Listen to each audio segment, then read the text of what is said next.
So let's get started. President Adama Barrow has participated in today's ECOWAS Heads of State and Government Summit. The president delivered a speech during a summit that was held through video. We have a report on that also coming up. Citizens Alliance, they held a press conference where its interim chairman, Dominic Mendy, warned that coronavirus is World War III. Also coming up, the president of the Raudatul Majalis, sponsored and established Supreme Islamic Council, has spoken exclusively to the Fadu Network on his organization a day before Gambians joined the rest of the Muslim world to observe this year's Ramadan. These and more coming up. But I also have officials of CA there, Citizens Alliance, Dr. Ismaila Sise and Rafi Jab will be on hand. But before all of that, we will do a review of the newspapers. I have the Standard. I also have the point there. The Standard is reporting that GAP leader Bojang calls for ECOWAS to leave. 4 COVID-19 patients recovered. Assembly grills finance minister over COVID-19 loans. Also, Guinea-Bissau or Bissau-Guinean found dead in detention. Lawyer J. Dabo, that's Lamin J. Dabo, maintains new constitution plagiarized. So let's see what they are saying. That's the Standard there. The presidential candidate of the Gambia Action Party has called on the government to ensure Gambians take ownership of their country's security. General Lamin Bojang further recommended that the operations of the sub-regional economic forces be terminated forthwith.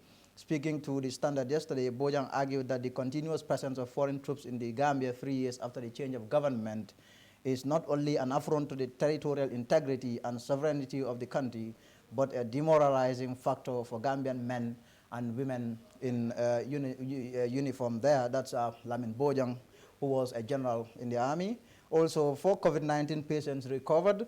The Minister of Health has revealed that 4 out of the 7 active COVID-19 patients have recovered and are set to be discharged soon. Confirming the development to journalists yesterday, the Acting Director of Health Services, Dr. Mustafa Bitey, said the 6 laboratory test results received all test negative for COVID-19, and 4 out of the 6 are repeated tests of the active cases.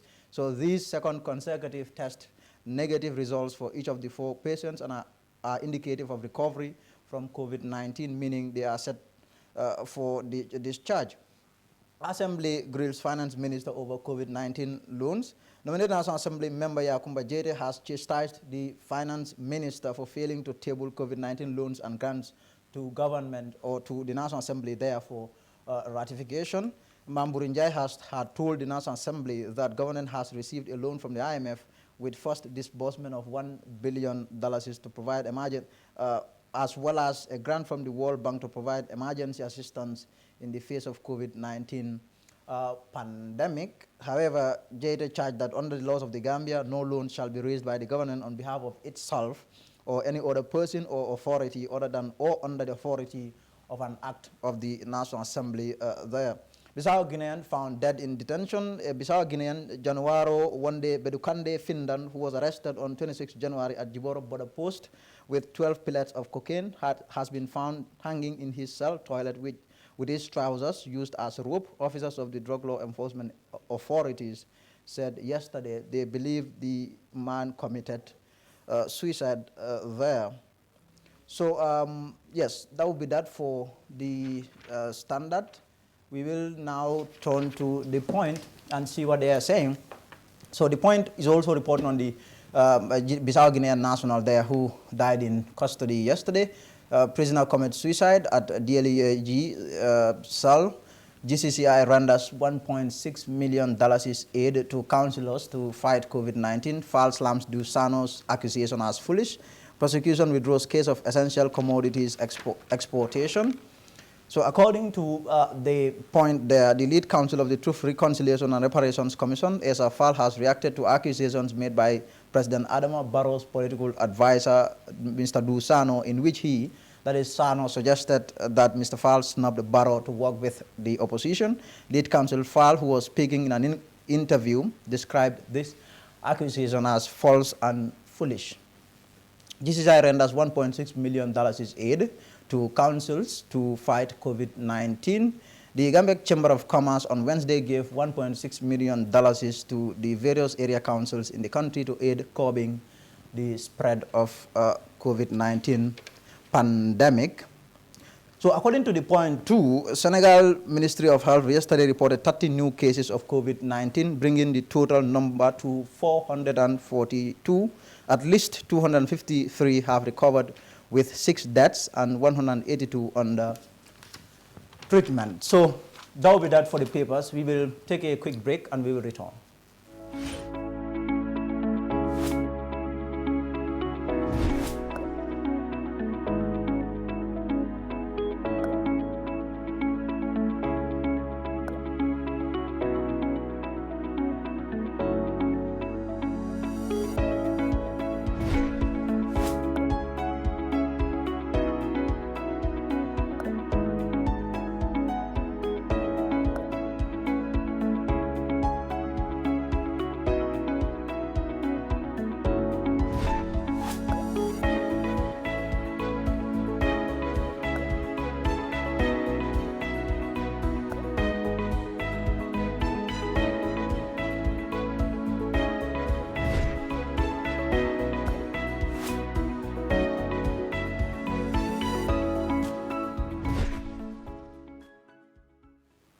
Thank you. So President Adama Barrow has detailed to the economic community of West African states, ECOWAS, how the coronavirus pandemic is wreaking havoc on the Gambia. The leaders of the sub-region today gathered over video for a summit of ECOWAS heads of state and government. The conference was chaired by the President of Niger, Mahamadou Issoufou, who doubles as the chairman of the ECOWAS Authority of Heads of State and Government. This is what the President said at that summit or that meeting. Your Excellencies, Presidents of the Committee, distinguished ladies and gentlemen, before going further, I will seize this opportunity to congratulate my brother President Barrow of Guinea-Bissau. I also welcome him to this extraordinary session.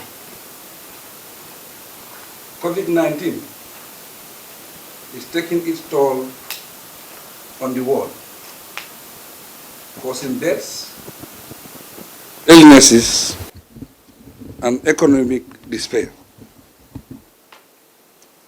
It is a unique, severe, and unprecedented health and economic crisis that is changing our lives.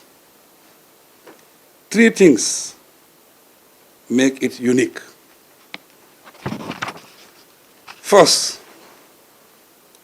it is a rolling combination of a health pandemic and an economic crisis. Second, the crisis has turned global in record time. Third, it is both a demand and supply side shock to all economies. Thus, the damaging consequences and the policy responses required are deep, many, and varied. The pandemic has brought about much human suffering, as evidenced by the rapid loss of life, deterioration of health outcomes, and the increasing economic misery nations have to put up with. Since the World Health Organization, WHO, confirmed the outbreak of COVID-19 and declared it a pandemic in March 2020, the Gambia has been monitoring the situation, and we have taken measures to prevent the spread of coronavirus in the country. Unfortunately, we recorded the first case on the 16th March 2020. Overall, 32 tests have been conducted. As at 21st April 2020, 10 cases have been confirmed within the country, with 1 death.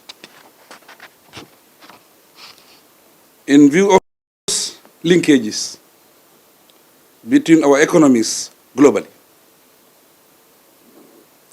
the global lockdown and scaling down of economic activities have already shown adverse effects on our country.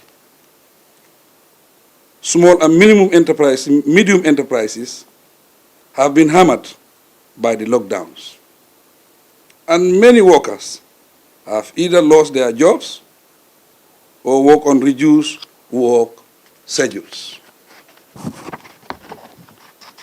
The disruption has negatively impacted on supplies, investment, and services, especially in the tourism sector. Remittances have declined, and our GDP is expected to drop from 3.5% to 0.6% if the trend continues.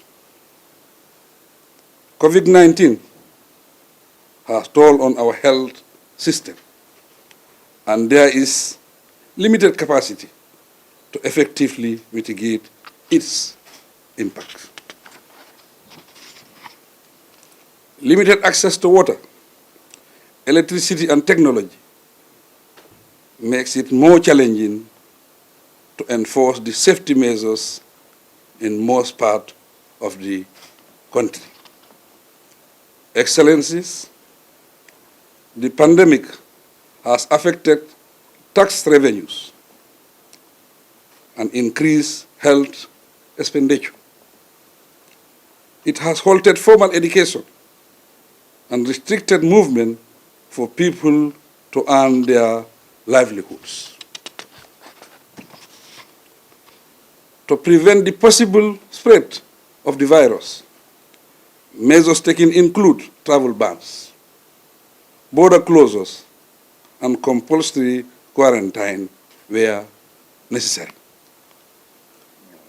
Given the current environment of uncertainty and fear, enterprises are likely to delay investments, purchases of goods, and hiring of workers. Consumer demand has also declined, with their effects generally. Economically, considering the vulnerability of the ECOWAS member states, this pandemic will certainly continue to have devastating consequences on our economies. 2/3 of workers in the Gambia work in the informal sector, which accounts for 80% of the informal economy. It is tragic that the vast majority have no regular income and therefore have neither savings nor any social security buffer in case of loss of wages. In this difficult situation, they cannot meet their basic necessities.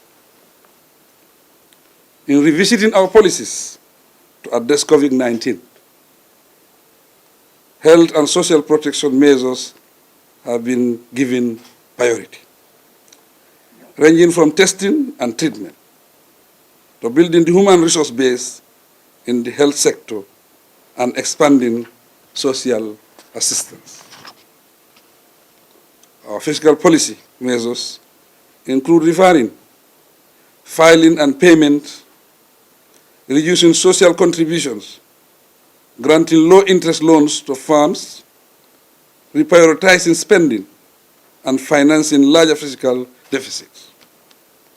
Maximum efforts will be placed on protecting employment and incomes for enterprises and workers negatively impacted by the indirect effect of COVID-19. Financially, industrial and trade policies will be reviewed further. However, the immediate policy response to the current situation is to focus on saving lives, limiting the spread of the virus, and managing the crisis. My government welcomes the immediate response from our development partners and individuals, and will continue to work with them in a coordinated manner to minimize the harmful impact of the virus. The massive response from community leaders, politicians, and civil society to support communities is equally welcome. To conclude, I thank the ECOWAS community and the Secretariat for this great initiative and opportunity to share our experiences in dealing with COVID-19. I thank you for your kind attention. TAF Africa Global is proud to launch the Moria Gardens, conveniently located in Brufut, 5 minutes off the Brufut Highway. Moria Gardens is set to comprise of 20 fenced and gated service plots with sizes ranging from 264 to 420 meters square. Unique features include water and electricity infrastructure, solar street lights, all-weather roads and scenic gardens. We offer a 10-year mortgage plan with a 25% equity down payment in partnership with GT Bank, Trust Bank and EcoBank. For more information, please contact 376-2333 or 776-2333 or visit our offices at Madiba Mall at TAF Brufut Gardens, opposite 5-Star Hotel.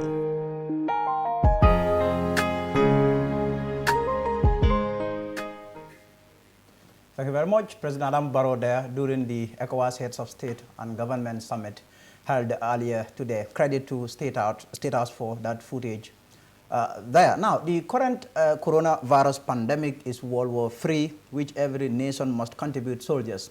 Citizens Alliance Interim Chairman Dominic Mendy has warned the coronavirus continues to fear through the world, pushing almost every country, including the Gambia, to the very brink. Citizens Alliance today held a press conference at Paradise Suites Hotel where it unveiled steps it seeks to take in response to the crisis.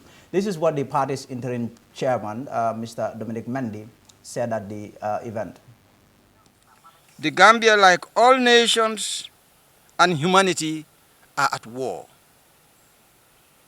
This is, ladies and gentlemen, the Third World War. The enemy is not human, but the enemy is real. The enemy is real and elusive. And the enemy is not readily visible to the eye. And so it takes special cognitive capability to be able to discern and understand the nature and the manifestations of this enemy to fight him. Humanity is under attack and the enemy is elusive. The Gambia, like all third world countries, is ill-prepared for this war, which it must fight. Since every nation must contribute soldiers to this battle.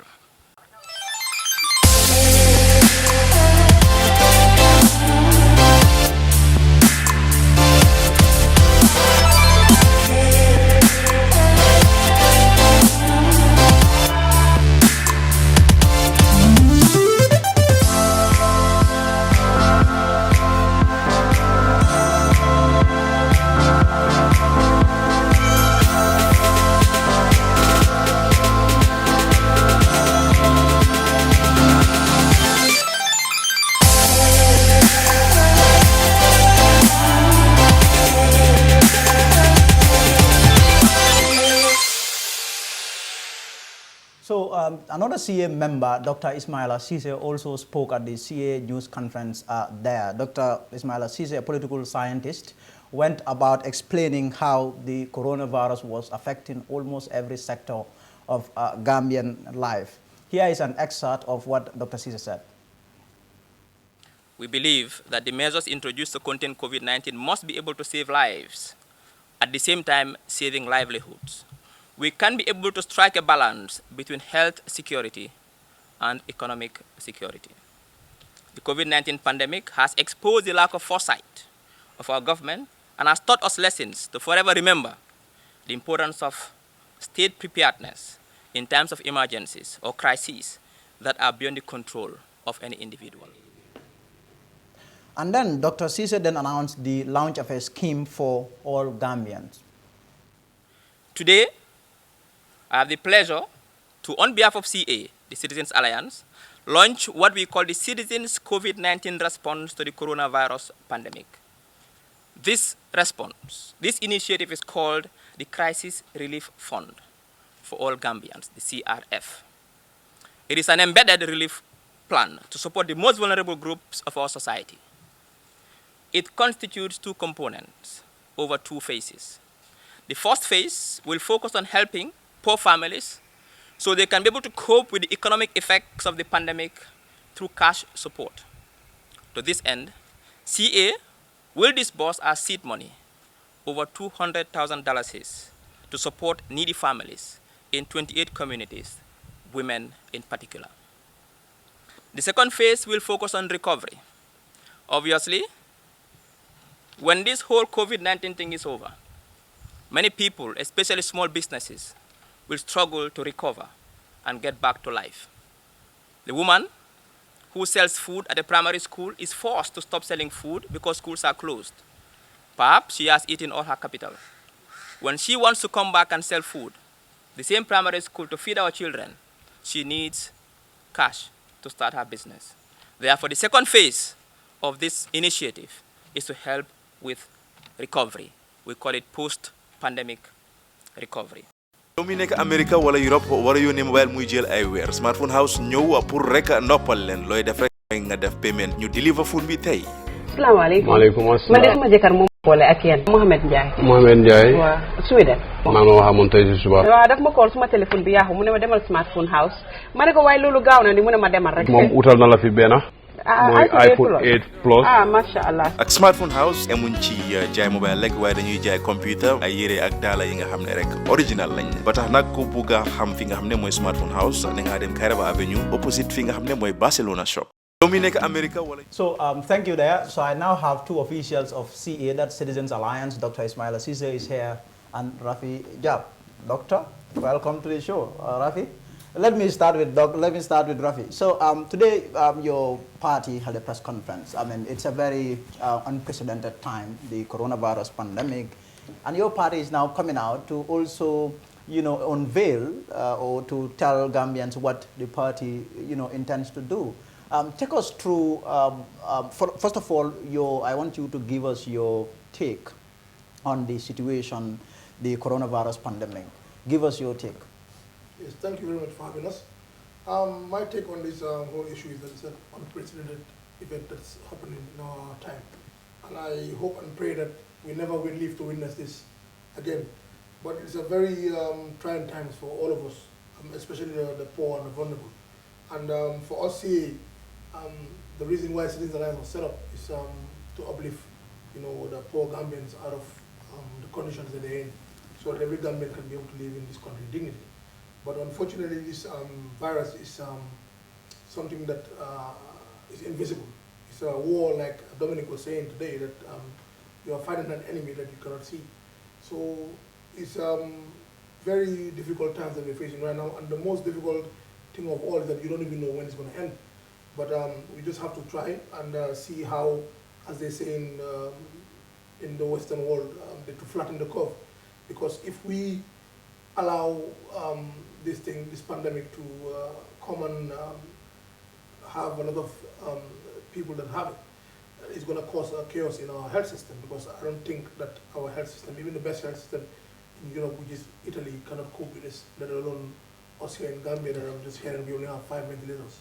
So we really need to be careful in terms of doing social distancing, not for the virus to spread as much, because if it does, it's going to have a severe effect on our health system. Doc, so at the event you spoke there, and then you appeared to have a go at the government that it has exposed the extent of the government's lack of preparedness in dealing with this emergency, in dealing with this problem. Is this really the case, your assessment in terms of how this government is handling the crisis? I mean, obviously, there are 3 phases to the pandemic.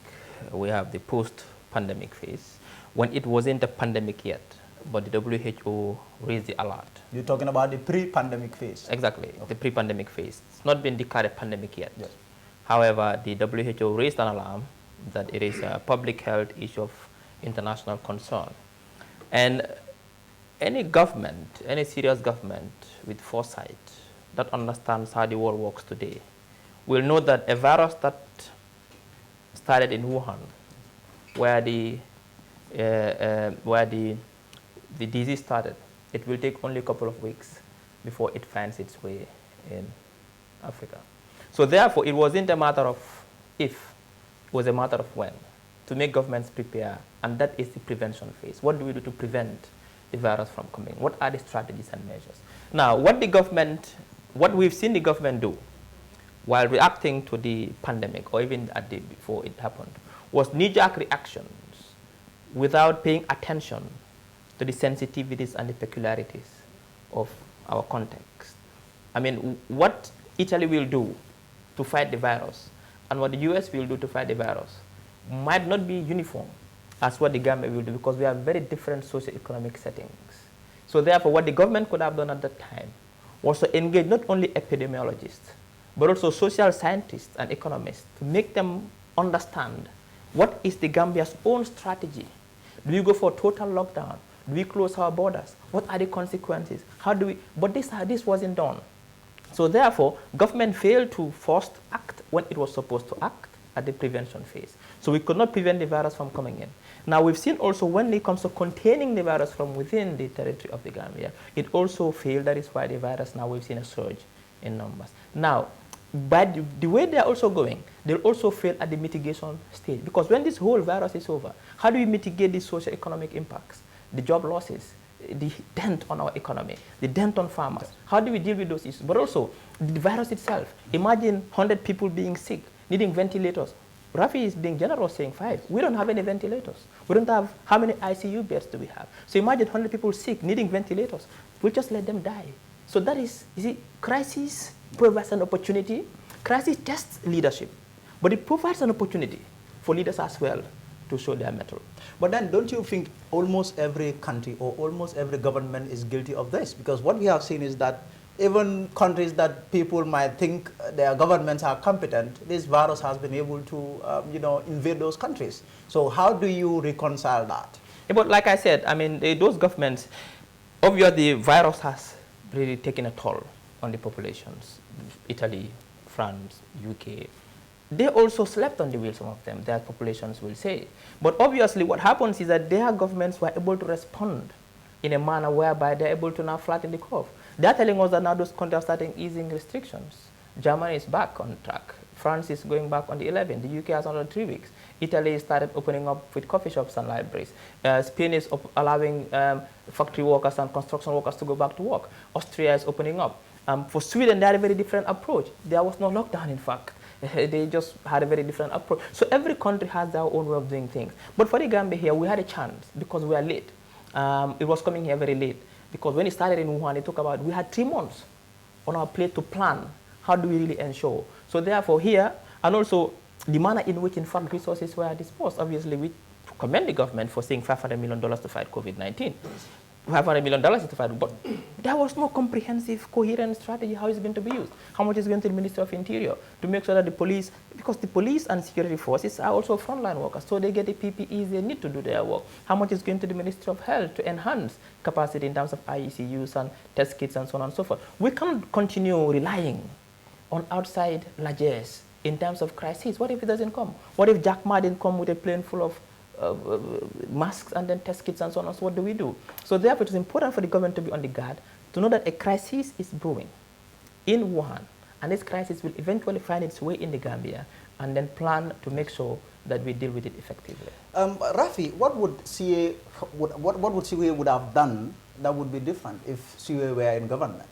Well, like you just mentioned to you, I think from what he said, I can see some solutions there. Obviously, what CA would have done is gather experts around this, prepare for it, before it hits Gambia, and even when it hits Gambia, the plans. But there are no plans. Like you said, you gather the best economists, the virologists, the best experts to sit down together. But look at even when this thing happened, even the opposition tried to reach out to the presidency for us to have a collective approach to this. And nothing, I know there are some leaders, political leaders that wrote to the presidency for this to happen, and there was no response. So these are all things that we would definitely not be doing. So you are saying that the president ignored whatever I can say like that. proposal that must have come from the opposition leaders? Yes, for us to all sit together, because this crisis just doesn't affect UDP, CA, or NPP. It affects everyone. So I think in times like this, the country needs to get together, and CA will definitely provide an effective leadership to manage this crisis, because that's what we're lacking right now. There's no leadership. Whereas the president, we only saw him twice to come out and talk to the people. We see in America and other countries, their presidents come out every day talking to the people. Where is that leadership? So at least if CA was, if you had a CA government, would have had leadership that would come out in the forefront doing things. But in Gambia, where is it? You can't see it anywhere. Doc, you want to? I mean, obviously, like Dominic said, this World War III. That's a very bold, yeah, I mean, obviously, just that there are different. These are different contexts. The enemy is different. World War I was fought among the superpowers, the world powers, between Italy, France, Russia, UK, and so on and so forth. World War II also among between states that fought themselves. Why they call it World War, even though Africa was not part of the war, but Africans were colonized. Affected. We are affected, but also we are colonized. If Britain goes to war at that time, effectively Gambia goes to war, because Gambia was a colony of Britain. So it was a world war. But this one is a very different enemy, in the sense that now, in fact, future wars will not be based on countries attacking each other. Future wars, future threats to our existence will be viruses like this, will be disasters, hurricanes, tsunamis, environmental disasters. These are going to be our common threats in the future that will pose a threat to our existence. Yes. We call it existential threat. So nations must be ready for it. And like I said, this gives the Gambia an opportunity, especially when we are about to reform the security service, security sector reform. Now, how do we really understand the dynamics of all this and make sure the security sector reform also takes into account future threats? Like I said, threats in 20 years' time will be cyber threats, environmental threats, viruses like this, pandemics, disasters. How do we make sure we reform the security to be able to effectively deal with these threats? Because the way we train our military now, they're not prepared for this kind of threats. They're not. They're just waiting for soldiers to come and attack us and they fight back. But that might not happen in the future. So we need to, this provides us an opportunity for two things. One, to make sure we extricate ourselves from the vulnerable nature in which we are in. That everything that we depend on this country comes from outside, even our economy. 20% of our GDP, tourism. Now there's a pandemic, tourists are not coming, and unfortunately, most of our brothers and sisters who are working, who depend on the tourism sector for survival, are feeling the heat. Because Thomas Cook went into administration in November. Barely a couple of months, the pandemic, the tourism sector is all gone, wiping out almost 20% of our GDP. 6 million 20-something million Americans have lost their jobs. Most of these are our brothers and sisters in Europe, and 20% is from remittances. If they don't have the capability to work and send money to provide the safety nets for their people, then we are doomed. Every other house here depends on remittances. So what do we do with it? Now, agriculture. If farmers are not able to sell their produce because of world market prices have plummeted, what's going to happen to the farmers? It's time for us to look inwards. It's time for us to build resilient societies that can be able to withstand shocks like this without depending on outside forces. And another important thing, where the government fails to understand, the virus is not only a medical threat. The aftershocks are economic. If you tell people to stay home and not go to work because we have to contain the virus in the streets, make sure you provide something for them in the homes so hunger doesn't kill them. No, so let me come to Rafi now. Now let's talk about the one thing that is fashionable these days. What we have seen is that our political parties would go out there and give food to Gambians, provide some sort of relief to Gambians, and people really say that these parties are doing this for political benefits. And today we have seen at your press conference rolling out this grand initiative that you are going to also come up with your own relief package. What do you make of this concern from members of the public out there that all of you are doing this for political benefit? You want people's votes, that's why you are doing this. You are taking advantage of this crisis to give them food, hungry people at that. Okay, we just have to look at the realities on the ground that we have in this country. We are not a party that just arrived to do the same as everyone is doing. I think that's why CA is a bit different. That's why we decided to come together to form a party. Because if that wasn't the case, then we would have just gone and joined any of the existing parties. But we looked around and we saw that there was no party that fits our vision or our ideas, and we came together to form CA. The reason why we doing what we did today is because we were just about to embark on an outreach program that we always do, and go to the communities, go to the people's homes and talk to them and try and recruit them to CA. But then unfortunately, because of the coronavirus, we had to start practicing social distancing, and we internally decided as a party to suspend all outreach activities. So we had then our members, especially the females, started calling us and telling us the hardship that they're facing. And we decided that I think it's very good that we also, within the party itself, to help our members. So we decided that we want to launch this fund so that the CA members, the communities, the women especially the women that are really suffering right now in this crisis, can be helped with at least a little bit of token. That's why we even decided that we're going to make it mostly cash, because what we're seeing has been mostly people giving out gifts like rice and stuff. But we want to give the person the choice of what to do. What to do with the money. But this scheme or this initiative is just for CA members? No. Is that what you are saying? No. Because he said for CA members were the ones who were calling you, and then you decided to do this. No, what I'm saying, our members are calling us, telling us what they face in their communities that they stay. And we decided that because of the network that we have as a party, we will go to them and they will take those monies and help the vulnerable in their communities. So they might not be even CA members, but within their communities, they're simple. Because those are the ones that we go and give them, that they know their communities. I see Doc objecting. No, actually, no, it's not objecting. Yes. I think we're on the same page. I think we have to understand one thing, Lamin, that it would be naive for anybody to, I wouldn't take that route. I'll take a different route. The point that actions of political parties in supporting communities is political, is a valid point. A political party is always politicized. You cannot depoliticize the actions of a political party. A political party cannot engage in a non-partisan activity because already it's a political party. It's not a CSO. It's not an NGO. It's not a relief organization.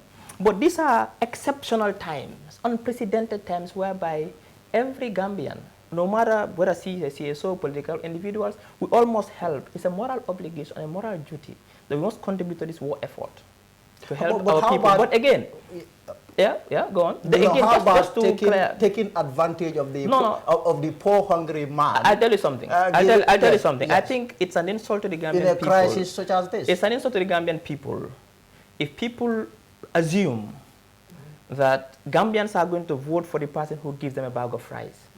We Citizens Alliance, we believe and we always urge Gambians to listen to what we are saying, to listen to the solutions we are providing to them, to vote for us based on that and not based on what we give them. In fact, that is why this crisis relief fund is not only for CA members.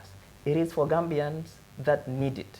But it will be managed through the CA networks. That is the thing.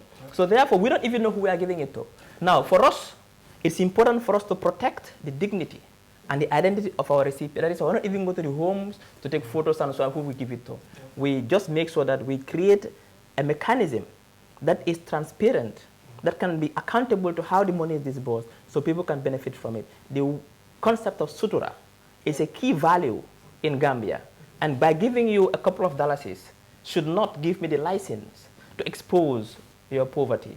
So therefore here, I mean, obviously people can say it's political, but that is the nature of politics. But again, the intention is what is important. For us, we are telling Gambians to vote for the Citizens Alliance, not for the relief we are giving them, not for the bag of rice we are giving them, but for what we are telling them, for the solutions we are providing, for the alternative governance type we are providing to them. And this will be very clear before 2020. This money, where are you getting it from? Because I understand you mentioned about $200,000. One may be tempted to ask, where are you going to get this money? Because some of these political parties, what we have seen is that they came up with these initiatives of people donating, Gambians that of course can afford, can contribute, donate, and then that's the money that they... if you listen to Citizens Alliance... So where are you getting your funds? If you listen to Citizens Alliance, we've always said that dignity is key, not only for our people, but for the Gambia as a country. We don't believe in begging for donations to support causes. Anybody that thinks like that, it's a government also that will also depend on begging to solve the problems of their societies. What we did at Citizens Alliance is that we are rolling out this initiative, but we are going to force chip in and put seed money. So what we did was, we within Citizens Alliance, we contributed and got this 200,000. First within us, because you have to set an example, and then we put it in. But how sustainable is that? But anybody who comes, sustainable is that? Chip in because I'm the fundraising chair, so I'm the one. Yes, yes. Don't forget, we have different various forms of mechanism of raising funds as CA. We have our website, and when you go to the website, there's a button that you can click. That people from all over the world usually donate. So that you are saying that you are also relying on donations. Is that what you are saying? No, what we are saying that you have a button that you can click. No, what I'm saying is, every party in the world needs donation. Even the Republican Party and the Democratic Party, people donate to those parties. That's normal. Political parties are not business entities. The only way they can survive is donation from members. That's how political parties raise money. So in CA is the same thing. We have members around the world, here in Gambia, that donate to the party. Also, we also have within our members, every initiative that we want to do, we always communicate this information to the members and tell them, look, we want to do so and so and so, and this is the reason why we want to do it. And then the members start pledging. Some will pledge 20,000, some will pledge 50,000, some will pledge $500, some will pledge $100. And then when we collectively get that money, then we use it to do what we want to do. But rest assured, I am the fundraising chair, and most monies that we raise as a party is always starts with the members of the party itself. And then it goes out. And then maybe as us coming up here, someone might see this initiative and then just call in and give us an amount of money to further help our cause.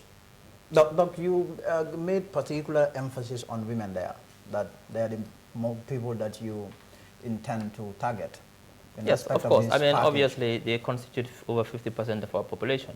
And they are the most vulnerable, obviously, in our societies, because mostly it's the women who take care of the kids. So we're more concerned about women and kids. And also, they are the ones who engage in petty trading, and they are the ones who dominate the informal sector. And what the lockdowns and the measures taken to contain COVID-19 did is to affect those who are mostly engaging in the informal sector. So we realize that they are the ones who are on the peripheries of the economic system, and also, therefore, they'll need more support because they're more vulnerable. But like I said, the CRF comes in two folds. The first fold is to give relief support now to make sure that families, like we said, rice is good, onion is good, oil is good, but food is not everything that people need. People have to buy medicine if they are sick. People have to buy cash power for their electricity. People have to buy soap that they need. So that we came and say, now we are going to, if X is giving rice, Y is giving onion, W is giving oil, we'll give you a token that you can need to buy medicine and cash power and do your stuff. Now, it comes in two forms. After that, now, we are also looking at recovery. Now, like I said, there are many businesses who depend on whose total turnover is not that much. They depend on hand to mouth. So once you tell them to go home and not sell anymore, like the woman who sells mboroni soso in the school, that woman is going home and not selling because the schools are closed now. She's not selling mboroni soso anymore. The little capital she has to make the business move, she's going to use it because she needs money. How do we make them come back? So after all, when this is over, people have to recover. Small businesses have to recover. And I think we are just doing a little, but I think the overwhelming job should be done by the government. They have the financial wherewithal and the support and the goodwill to make sure that the post-recovery pandemic strategy, they start thinking of it now. The exit strategy is important. I have not seen or heard the government talk about the exit strategy. If you tell people to lock down for 45 days, You don't just wake up in the morning and say, everybody go back to work. No, you must do this in phases. Because what we are trying to avoid is that the virus is within us, but nothing is being seen because we're not doing we are underreporting this case because we're not doing testing in this country.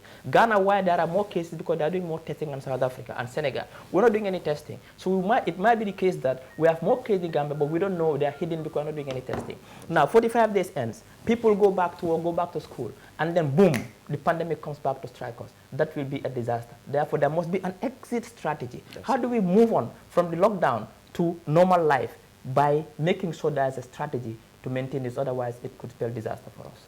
Doc, Rafi, thank you for coming. Thank you very much. So that's Rafi Jab and Dr. Ismaila Ceesay, members of the Citizens Alliance, speaking to me there. We will take a short break and we will be right back.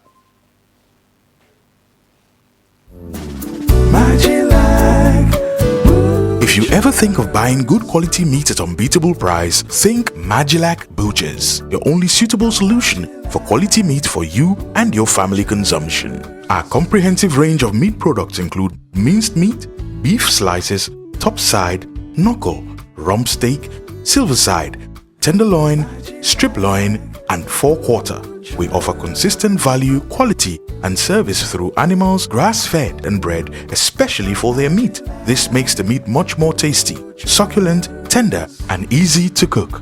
All meats at Magilac Butchers are halal, including for the first time in the Gambia, the new Mongolian whole lamb, available only at Magilac Butchers. Rush now and visit Magilac Butchers on Caraba Avenue, opposite the Petrogas petrol station traffic lights. For inquiries and orders, please call 7688-688. That is 7688-688.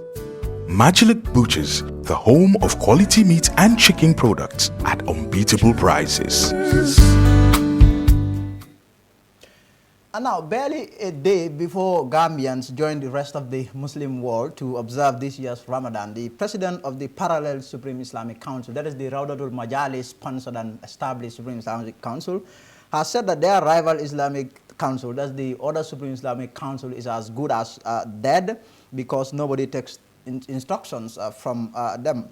Sharif Muhammad Nano Hydra spoke to the Fatu Network in an exclusive interview.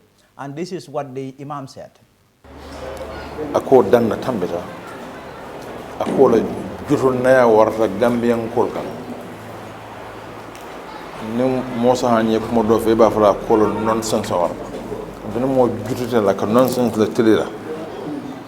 Akande ko nyum rawda la president ya fanyami. Ko nyinko alota allo sabo wala ka moro la pol dumino wala mu ko te council lota alota wo kanala ni tolnata e dunta kono ya okke ba men bijeno ya nene ya bondije yo nata ko adanta non bondiro damalla as fisia bari ilafta amanka ko kaw keba damalla bondi ilafta tolla idea mol mi yalan ko ideology min be ko na taran sirol mi yalan ko na moliye wala ilafta wala burkal wala mi la kolte no yo ni tol ni kay ka fo no itol man they are not part of that. But it told about ko no min bo ko keka it told ka support ba ala ko jama kata fan ko kata radio station la mento radio station la nyimba council headquarter George to ka alfal ni ka moron ni ka mol kafirin ni ka mol gin sani ning ayatara ko it told tamo sita imam boy yo fo nyin kewal na tele to mondro andum kewal be Gambia be ite alfa lo nyimba ko ka abela ma beta wo duwato jang abe ka wala Yusuf nyolto kata Ismaila be nyolto alfal be Gambia alfal no mo man nano jay mo kino woli minta ya foko to lafta ya wole ke bawo ni man son election kala sa ito yela mo tombon kala koy ka kenyam e ko tol man so won ande son tan wala be nunje ando keba klimo ako signafla anda yo fo radio kono la fo bla ko signafla nyimul ila mandator ka banna ni be renew la pour que appoint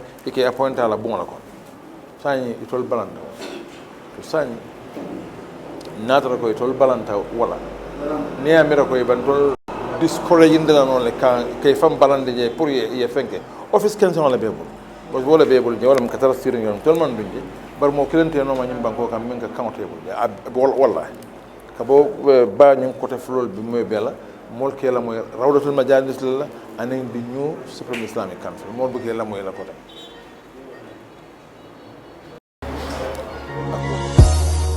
Their journey of 1,000 miles begins with one step. At a unique group, we pride ourselves with 20 years of exemplary leadership, experience and service delivery. Allow us to take you into the future. Enjoy high-speed internet connectivity at affordable prices, whether at the office, school or at home. We've got you covered anywhere in the country. Your safety is our primary concern. Have us install state-of-the-art HD surveillance cameras and security devices. Monitor and manage vehicles' movement with accuracy using our GPS tracking solutions designed to meet your organizational and personal needs.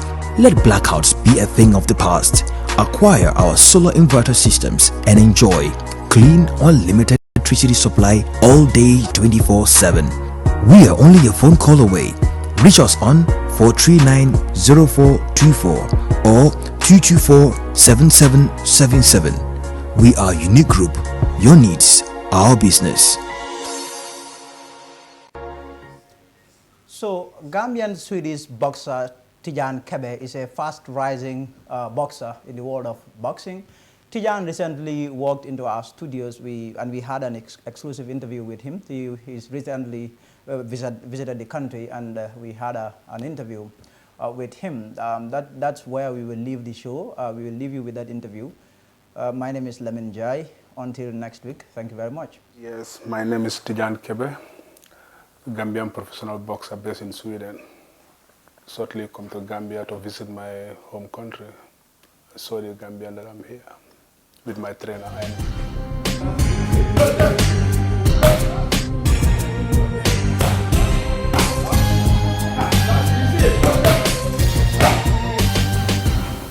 Can you tell us briefly about yourself?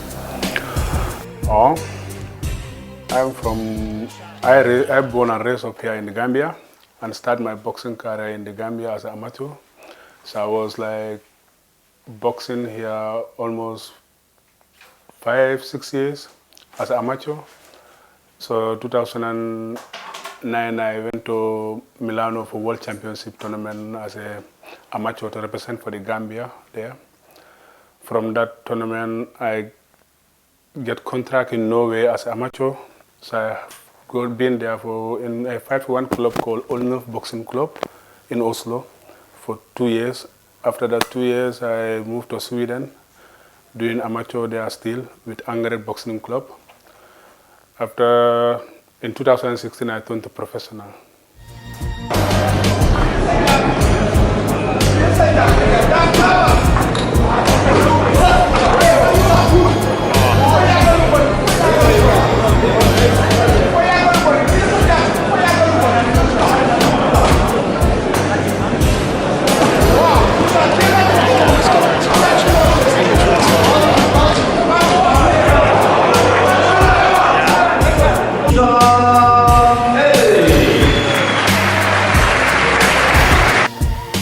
Where did you get into boxing? What motivated you into it?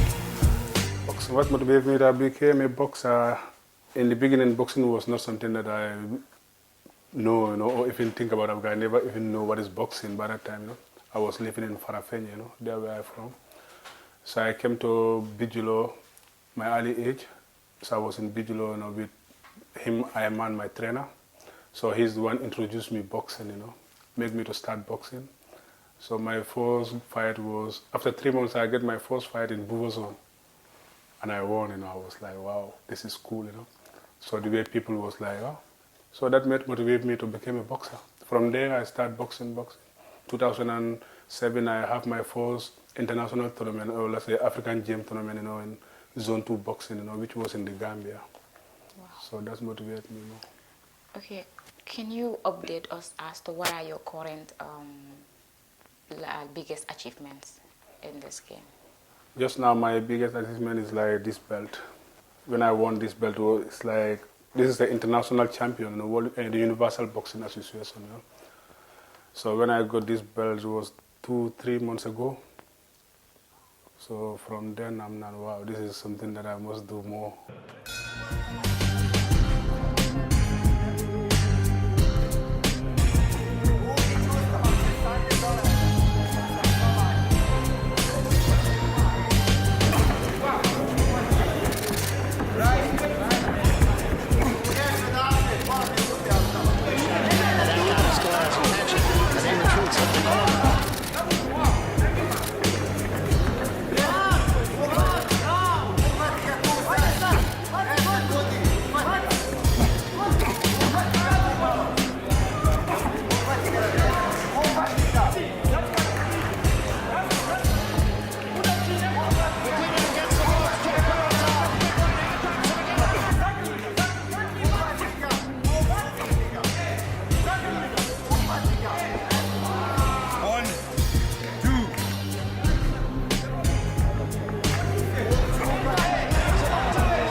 How do you intend on doing it more? No, my intent is like, first, okay, to come back home, so to my people. So our first target was like to go to the president and show him, but there's no possibility still now because of this coronavirus, no? So now we just like trying to go to the places and show people and trying to find like sponsors and stuff like that, you know? Because the level we are now, we need sponsors, you know? In that way, we're gonna get the level we want to be, to come to the world level. So just now we are international, and I'm like more motivated to go more, to come to that level.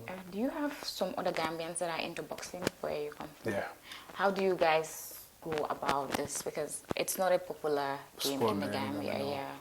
So how is it like with you guys outside there?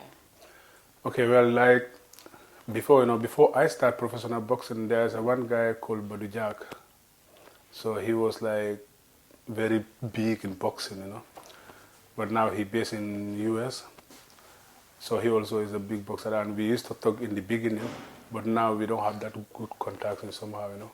But like after my fights, you know, so the way Gambian people like supporting us, so that motivates many Gambians that they are like also coming up, showing up themselves. So we have like many people that like contacting us as they are Gambian also.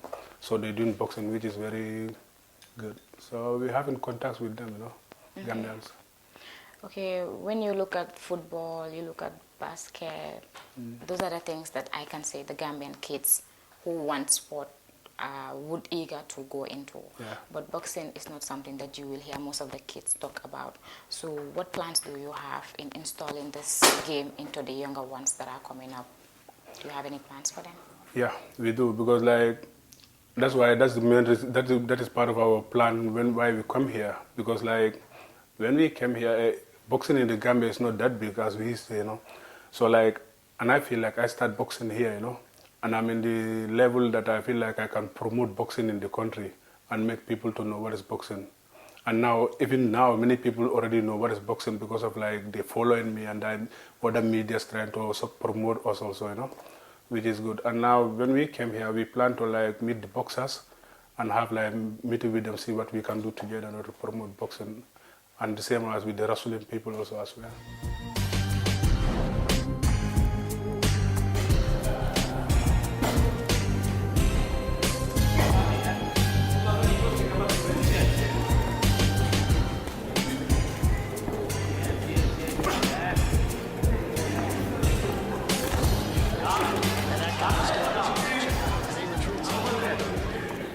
Among the reasons that would deter some of these kids from getting into boxing is too much energy involved in this. So how do you plan on convincing those that want it but are scared of the fight, too much fighting? Yeah, it's like, you know, boxing is a sport that is like, you need patience, you know. So to do boxing, you must have patience. That's why even in Europe, they have like many boxing clubs all over the areas, you know, to bring the kids there, you know, to try to start something, you know, because they don't want to sit aside thinking about doing criminal stuff and stuff like that. So especially in Gambia, you know, we have many kids that they don't even do nothing, you know. So I think the best thing is like, if we would have like boxing gyms to try to like bring those kids up, you know, to support them and help them. So in that way, and for us to do that, it must be like the government must step in to support, because all the places we see in those kind of stuff is their community that like the government is supporting those places to make it happen. Especially when you come to the kids, you cannot have the kids in the club and trying to charge them money to pay to train because they don't have the money to do it. Especially in Gambia, I can say population, most of the people we are poor. So for us to do that, we need the support of the government and the sport council to work together, to make that thing happen. And we think that will happen because we planning to go to the schools also, to show them what we got as a Gambian. We can do it also, Okay, you made mention about wanting to meet the president and wanting to meet him for support and all that. But due to the coronavirus outbreak, it's not been possible. So if there is any message that you want to share, maybe someone will relate it to him or something. This is the media. You can never tell who is watching. So maybe you will say it. Yeah, the thing is like what I will like to say, this trophy is belong to him. That's what we said, And we want him to see it. And so we want to show him our support for the changes we have in the country, And I feel like, I'm proud to be a Gambian, So I don't know, it's much to say over that, but when we able to have the chance to meet him, then we can say more about that, I think. But the trophy is for him and all Gambia. Okay. Is there any other thing that you want to share? That's it. All I want to say now is like, you Gambian people, we are here, Team Kebe Boxing, we are in Gambia right now. So everybody, you are welcome. We can show you our belt. Here is our belt. So everybody is part of it. Team Kebe is back. How can they reach you? Where are you? You have a location, something? Yeah, right now we live in Manja, in Manja. Yes, my name is Tijan Kebe.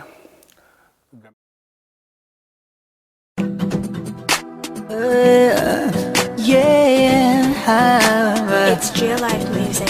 Oh, nanyo anando. Ligay rew mi, nyundawi rew mi nyoy dole rew. Kunañ ko gëmandoo fas jom nango jobi ndax lu ñuy uti bitim réew am na fee tukkina minu le tekkina sa wërsëg yaay borom fone mu fekk la fi nga dëkk kon yow loo fi buggee fas jom nango liggéey rekk mu fekk la tekki fii tekki fii Take it free, take it free. Lungay kuti, benen amna fi. Job ci rew mi, rek nga make ko fi. Lungay kuti, benen amna fi. Job ci rew mi, rek nga make ko fi. Fila yo. Fila yo. Fila yo.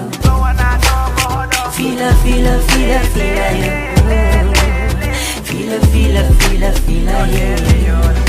Nenyu besin sufi, napu sigeti, jang meje ye, boleh kau kena guy.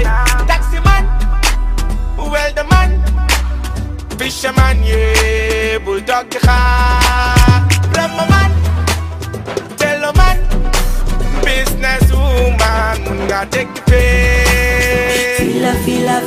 Fila yo.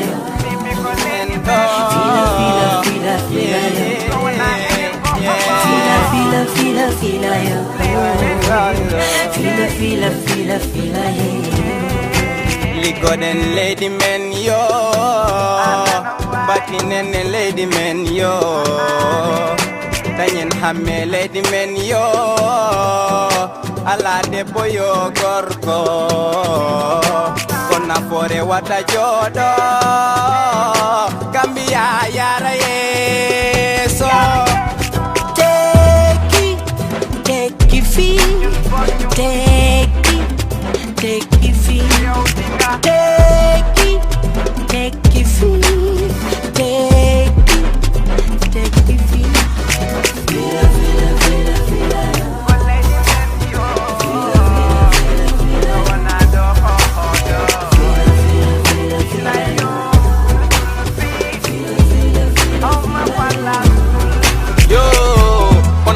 soho ona ngiri ona gillum boho ona gollun sanki tichando doctori ado banki butondo dere di bango do tamare back to the land ayigondo yakari ona ngiri ona sigi ko sunjata keta ona golle ona sigi do meda Duma fa santo Blolu santo Wansa meko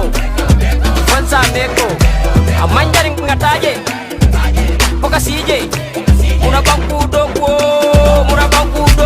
Funding kele wuli for musolya tol city Banko la nyato tawo distanto le tamanya Waja distanto le tamanya Take it fee Take it fee Take it fee